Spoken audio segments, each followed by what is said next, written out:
Hello everyone watching this video, I'm Naveen. So today again we are going to learn some more common sentences in this video, and this is part 41.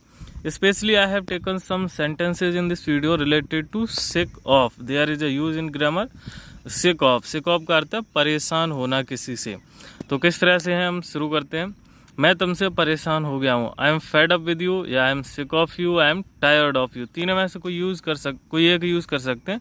Sick of और ज़्यादा better है. हम प्रदूषण से परेशान है, we are sick of pollution. हम महंगाई से परेशान है, we are sick of price rise.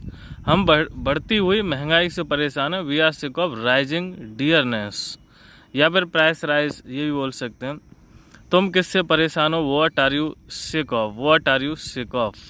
मेरा इससे मन भर गया है. मन भर गया है मीन्स बस बहुत हो गया, अब नहीं करना है मुझे ये, या अब मुझे ये नहीं चाहिए. तो I have had enough of it. मेरा किताबों से मन भर गया है, बहुत पढ़ाई कर ली, बहुत पढ़ ली किताबें बहुत पढ़ ली, अब कुछ और करते हैं. तो I have had enough of books. मेरा तुम्हें देखने से मन नहीं भरा है और देखना चाहता हूँ. I am not had enough of seeing you.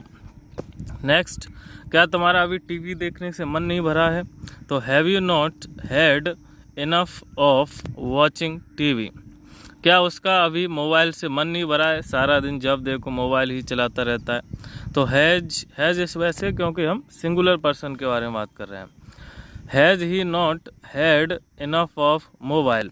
मेरा हर चीज़ से मन भर गया है, अब कुछ नहीं चाहिए, बस मुझे अब तो क्या करना है, सन्यासी बनना है. तो I have had enough of everything. ऐसे हम पार्ट 42 सीखते हैं. इसी में मैं यह कहते कहते थक चुका हूँ. किसी से कुछ कह रहे हैं, बड़ा परेशान हो गए, कोई सुन ही नहीं रहा है, तो आप बोल सकते हैं I am tired of saying it. मैं यह सुनते सुनते थक चुका हूँ. तो I am tired of listening to it या हियरिंग इट.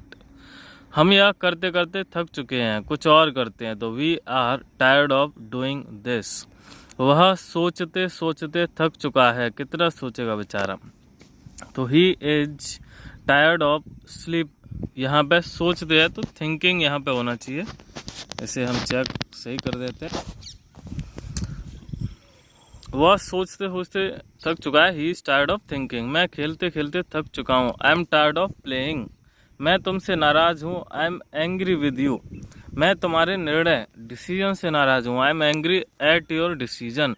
अगर देखो हम किसी व्यक्ति से नाराज़ हैं तो एंग्री विद, और किसी वस्तु से या वैसे किसी बात से नाराज़ हैं तो एंग्री एट लगा सकते हैं हम, या एंग्री टू.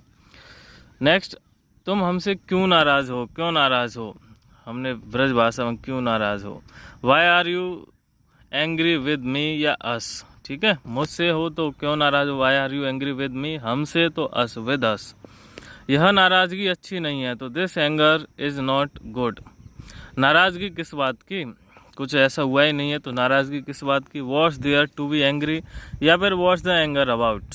गुस्सा सेहत के लिए ठीक नहीं है, बॉडी के लिए ठीक नहीं है. जो गुस्से वाला ज़्यादा व्यक्ति होता है तो उसका कुछ ना कुछ बीपी से रिलेटेड और कोई प्रॉब्लम बनी जाती है. तो गुस्सा सेहत के लिए ठीक नहीं है. Anger is not good for health. गुस्सा इंसान की दुश्मन होती है, क्योंकि गुस्सा ही इंसान को ख़त्म भी करवा सकती है. तो anger is enemy of a man. तो ये पार्ट 42 तक हमने कवर किया, और जैसा कि मैंने ऑलरेडी आपको इन्फॉर्म कर दिया है कि ये पार्ट 50 तक हमारा PDF कंप्लीट हो जाएगा, जिसमें करीब हमारे कॉमन सेंटेंसेस मोर देन 500 से भी ज़्यादा कंप्लीट हो जाएंगे. और इसी तरह से जो हमारा कॉमन वर्ड्स वाली सीरीज़ है उसमें करीब 300 वर्ड्स हमारे पार्ट 20 तक कवर हो जाएंगे. तो ये दोनों PDF मिला करके अगर किसी को PDF चाहिए तो इस मोबाइल नंबर पर आप कॉन्टैक्ट कर सकते हैं, या फिर आप मैसेज कर सकते हैं.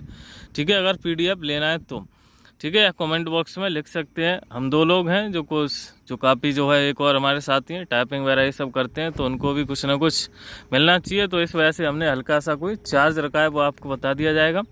ठीक है, इसके बाद में और कुछ हम एडवांस कॉमन सेंटेंसेस शुरू करने वाले हैं और सीरीज़ शुरू करने वाले हैं. तो आप लोग हमसे जुड़े रहें, सीखते रहें और देखते रहें.